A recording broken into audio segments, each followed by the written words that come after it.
સાહેબ જીતુબારીયા બોલું. હા હા બોલો. હું સાહેબ સફાઈ કામદારની કામગીરી કેટલે પહોંચી? હડતાલ જ કરે છે લોકો તો. બરાબર, એનો કઈક નિવાડો લાવો.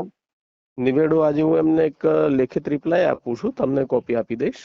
કઈ જે પ્રકારની? હકીકત છે એ મૂકી દઉં છું કે આટલી બધી જગ્યા માંગી છે, પોસિબલ ના થાય, કરો તો મંજૂરી લઈને આગળ વધવાનું થાય, એવો મુદ્દા બધા મેં સ્પષ્ટ કર્યા છે, જોઈ લેજો. એમને સાહેબ તમે રવિવારમાં આ લોકો નોટિસ આપો, બરાબર, રવિવારની 31 તારીખમાં. હા બીજા હા નંબરમાં તમે એજન્સી મારફત કામગીરી કરવાની જાહેરાત નાખો. હા હા. પણ આ બધું કેવું છે સાહેબ, સફાઈ કામદારના જ્યારે હક ને અધિકારની વાત આવે ત્યારે હા. તમે આટલી ઝડપી ક્યારે નહીં રાખો. પણ એ તો વસ્તુ એવી છે કે ગામનો આ પ્રશ્ન તો છે. હું છે કે સાહેબ સફાઈ કામદારનું શોષણ કેમ કરવું?